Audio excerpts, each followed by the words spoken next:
दोस्तों, शिव आराधना के पर्व सावन के मौके पर शहर में संस्कार कांवड़ यात्रा निकलती है और बड़ी संख्या में कांवड़िए बोल बम का उद्घोष करते हुए आज हमारे साथ शिव यादव हैं, जो कि संस्कार कांवड़ यात्रा के सूत्रधार भी हैं और संस्थापक भी बोल सकते हैं, और इनका नाम शिव यादव है।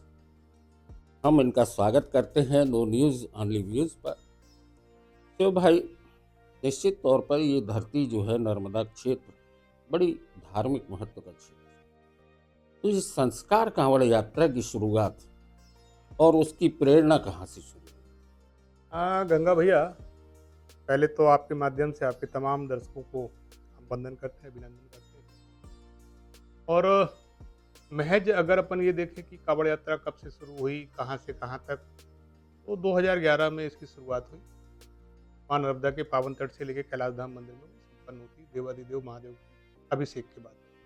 इस यात्रा को समझने की आवश्यकता है, एक माइंड सेट करना पड़ेगा। या अगर हम आदि अनादिकाल की भी बात करें तो हमने ऐसा सुन रखा, वहाँ पे ऐसी किंवदंतियां हैं कि कैलाश धाम मंदिर जिस परिक्षेत्र में है, पनागर परिक्षेत्र में, वहाँ बगल में आपने देखा होगा भगवान परशुराम की तपो स्थली है और वर्ष में एक बार मेला ही भरता है। तो मेरा कहने का तात्पर्य यह है कि वहाँ पे जो भगवान परशुराम की तपोस्थली है और भगवान परशुराम जब भी साधना करते थे या एकांतवास में रहते थे तो भगवान भोलेनाथ का स्मरण करते थे, उनकी साधना और उपासना करते थे। और वहां पे एक नर्मदा कुंड है जो परशुराम कुंड के नाम से विख्यात है। तो उस स्थान पे आदि अनादिकाल पहले से भी माँ नर्मदा के जल से भगवान भोलेनाथ का अभिषेक होता है। जहाँ आज कैलाश धाम मंदिर है, जहाँ पे आज लाखों कांवड़िए जाके भगवान भोलेनाथ का नर्मदा जल से अभिषेक करते हैं। वो माटी की महिमा और महत्व है जो ये तमाम नगर को, प्रदेश को, देश को माध्यम हो सकता है। पुरानी व्यवस्था है जिसको मुझे लगता है कि माटी बोलती है, भाव के साथ सुनने की। माटी बोलती है और माटी ने आपको चुना कि शिव संस्कार कांवड़ यात्रा निकालनी। ये प्रेरणा भी तो आपको मिली, आपको अचानक से ये पूरा एक कांवड़ यात्रा का पूरा कार्यक्रम तैयार किया, तो उसमें किस तरीके से लोग जुड़ते गए? प्रकृति कहते हैं ना कि भाव प्रधान है गंगा भैया, बुद्धि का कोई काम नहीं, भाव प्रधान है। एक विचार, एक भाव ऐसा आया और सौभाग्यवश मुझे नर्मदा खंड के परम तपस्वी समझ सदगुरु भैया जी सरकार, जिन्हें प्यार से देश और दुनिया में लोग दादा गुरु कहते हैं, ये कांवड़ यात्रा की देन है कि मुझे उनसे मिलने का एक अवसर प्राप्त हुआ और फिर उनकी प्रेरणा से वो यात्रा का पूरा स्वरूप बदल गया। और आज मैं कहता हूँ बड़ी खुशी के साथ, लोग कहते हैं कि इसमें लाखों लोग शामिल है, सड़कें भरी हुई हैं, ये कांवड़िए निकल रहे हैं, और मैं कहता हूँ कि ये दादा गुरु का विचार चल रहा है। आज जो नगरों में फैला पड़ा है, सब जगह जो है बम भोले के नारे लग रहे हैं। एक पात्र में वो देवतुल्य वृक्ष है, शिव स्वरूप वृक्ष है, दूसरे पात्र में मां नर्मदा का अमृत।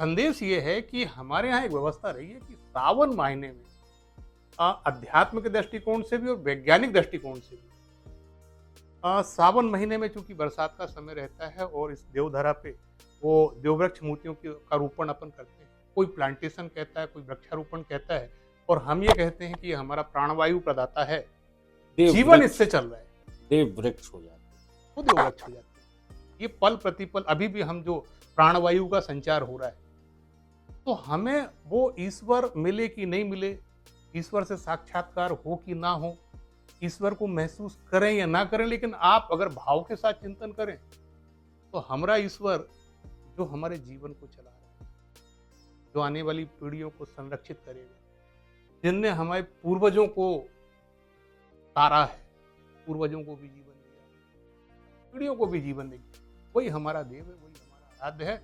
और मैं कहता हूँ कि जो पंथ और संप्रदाय से ऊपर उठ के मानवता को, उस दुनिया और देश की समस्त जीवात्माओं को जीवन देती है, उस यात्रा के मूल में जाना, तो आपको वो सारी चीजें देखना। निश्चित है, 5 तत्व हैं हमारे शरीर में और उन 5 तत्वों से मिलके हम सब कहीं ना कहीं संचालित होते हैं और प्रकृति बड़ी महत्वपूर्ण है। 2 वर्ष 3 वर्ष पहले अभी कोरोना काल में हम सबको समझ में आ गया था कि वृक्षों की उपयोगिता क्या है।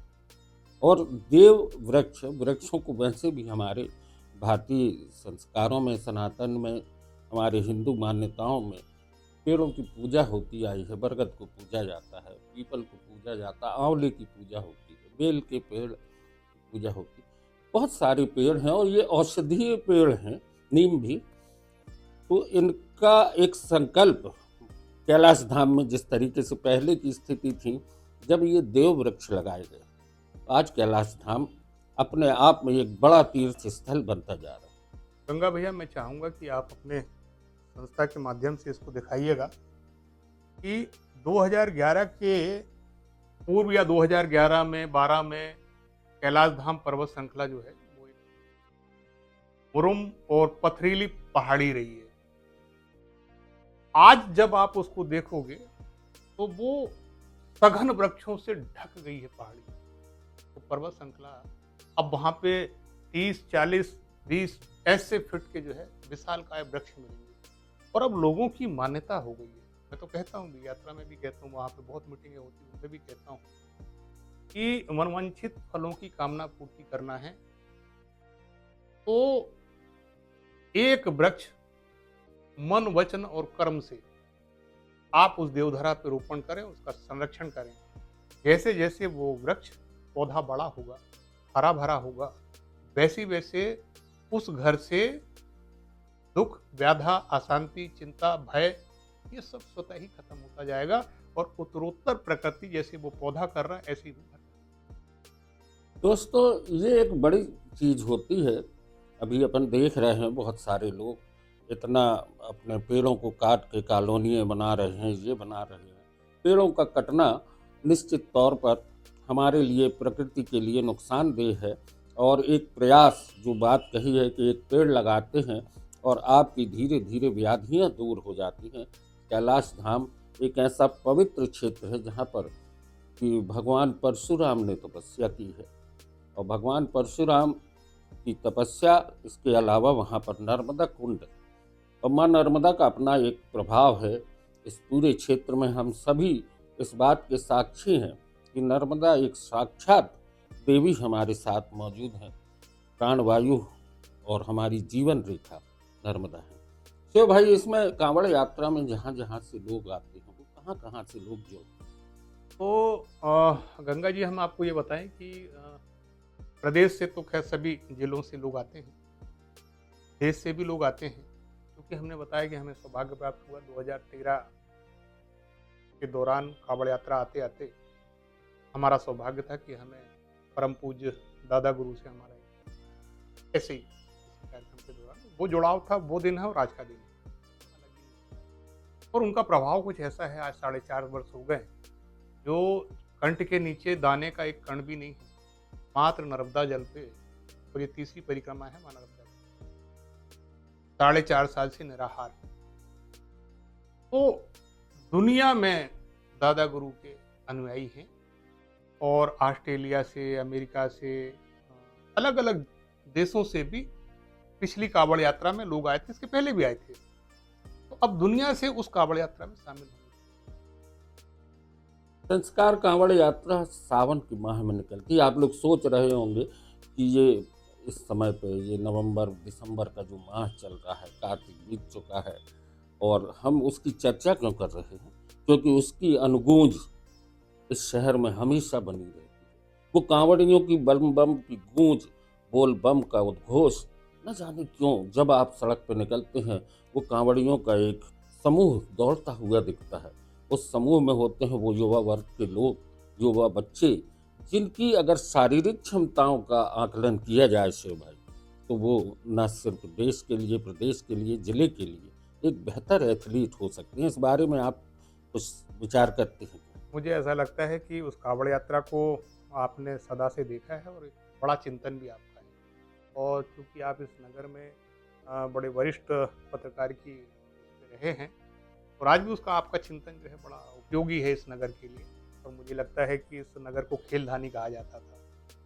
और आपने देखा उस यात्रा में जब वो मां नर्मदा के तट से प्रारंभ होती है, तो वो युवा वर्ग खाली पैर कावड़ धारण के बाद करने के बाद ऐसा लगता है कि बस उसको सिर्फ ये पड़ी रहती है कि मैं कितने जल्दी वो देवाधिदेव महादेव जो कैलाश धाम मंदिर में विशाल शिवलिंग जो है यहाँ पे विराजमान है, उनका जलाभिषेक करते हैं। वो लगभग 35 किलोमीटर के उस मार्ग को दौड़ते हुए पूरा करते हैं। ताजुब वाली बात है कि युवा उसमें बहुत बड़ी संख्या में होता है, वो हमारी बहनें, हमारी बच्चियां, वो भी खाली पैर चलती हैं। ऐसा लगता है कि अगर खेल के दृष्टिकोण से अगर इन युवाओं को तरफ देखा जाए, मुझे लगता है कि सिर्फ एथलीट में नहीं, सारी चीजों में, ये सारे मंडला खेलों में। से आते हैं, कुंडम से आते हैं, बालाघाट से आते हैं, छिंदवाड़ा से आते हैं, नंगे पैर कांवड़ हाथ में लेके और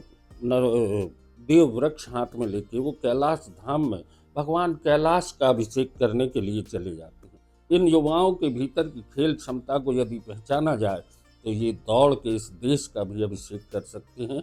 नो न्यूज़ ओनली व्यूज़ पर आज बस इतना ही। शो भाई